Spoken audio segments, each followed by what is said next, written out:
y'all, I'm Elisa and I am the Scrappy Wife behind scrappywife.com, and today I would like to talk to you about organizing your color swatches. I just recently started doing color swatching of my supplies, and before I just trusted the color that was on the outside of the bottle or the outside of the ink pad. But truthfully, as you go through your supplies, you're going to find that those colors are not always true to the color on the inside. So no matter the number of supplies that you have, swatching the colors out can be really helpful. It's not just for people that have 40 colors of ink. It's for those of you that really care about the colors you're using and wanting to kind of make sure that they coordinate with each other and with the other supplies that you are choosing to grab. So let's talk a little bit about color swatching.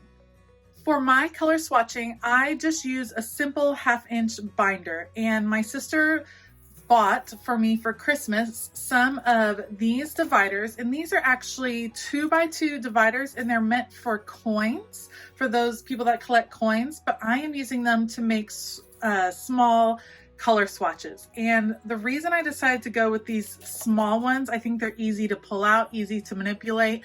I can pull and gather different ones together as I'm trying to decide on colors for a project, easy to compare. I like having them in this binder. You can see that I have a lot of different colors. These are all my Distress Oxide inks right here. Here we have Neocolor 2 crayons, a few pages of those, Dilutions spray and Dilution shimmer spray, and then oxide sprays, of which I have a growing collection. Mermaid markers from Jane Davenport, more mermaid markers, and then this is Incredible ink from Jane Davenport.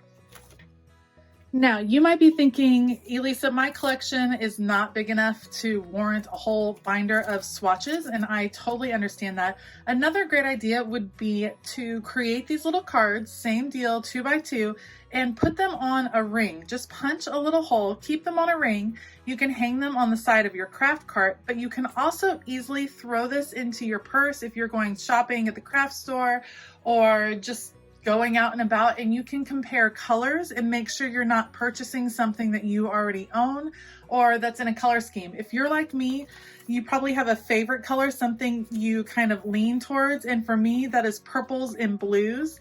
And so I have to be careful when I'm out and purchasing new craft supplies that I don't automatically gravitate to purples and blues and repeat myself on colors that I already have. So it's important for me to just double check and make sure I'm not doing a double purchase or just having supplies that overlap a little too much or unnecessarily. Today I'm going to work on swatching out some distress crayons and distress markers, and so I thought I would show you my process. I would love to hear if you do color swatching. Let me hear how you do it below, how you like to keep yours organized, because I always am looking for extra tips. All right, let's go and make some color swatches. My first step is to mark out the size of the boxes, and so I'm going to mark out every couple inches on this piece of cardstock. I am using a thicker cardstock. You can use watercolor paper or mixed media paper depending on what your project looks like or what you are swatching, but for me the cardstock is pretty generic. So I like to see how it takes the different colors and mediums. And then it also just holds up as I get it in and out of those binder pockets, those page pockets. It holds up really well for me.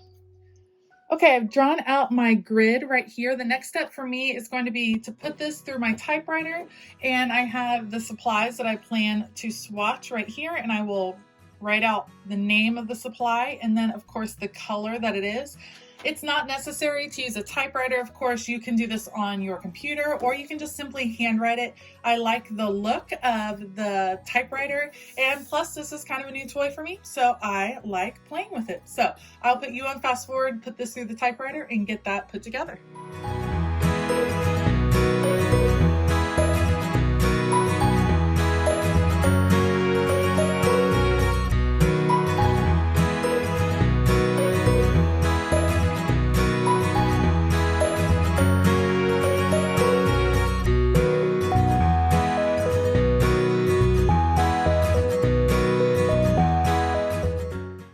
Okay, I have my sheet here where I typed out the type of medium that I was doing at the top, distress crayons, and then the names at the bottom of each one. I had a little bit room for more, but wanted to go ahead and show y'all what I plan to do.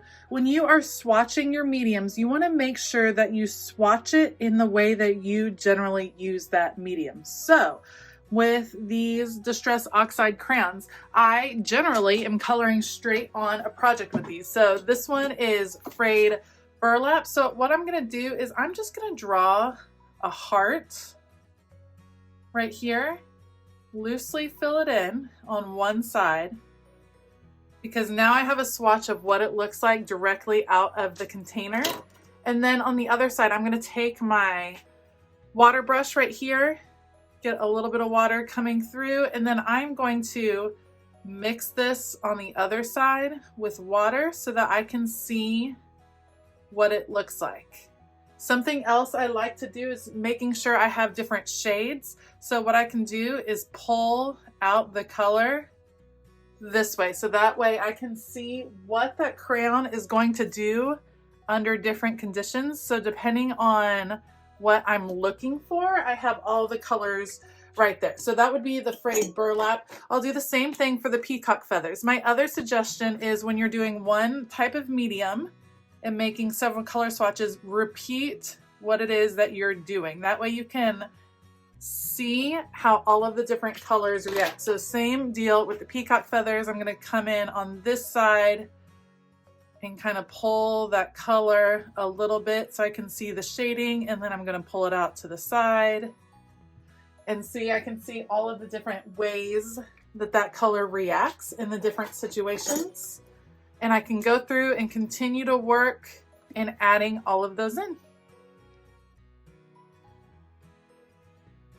Adding that, and then pulling out. See how you get all of the different variations of the color? And it's really important to know that that's how that color is going to work, because if I'm going to use this in an art journaling project, I'll be able to tell what's going to happen when I add water to that color.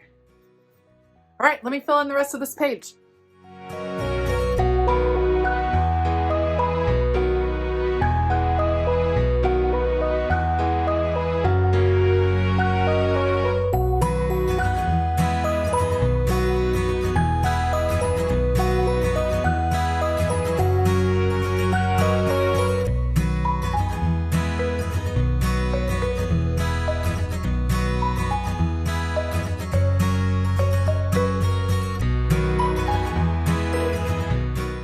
I have my sheet right here of my color swatches from the first half of my distress crayon collection.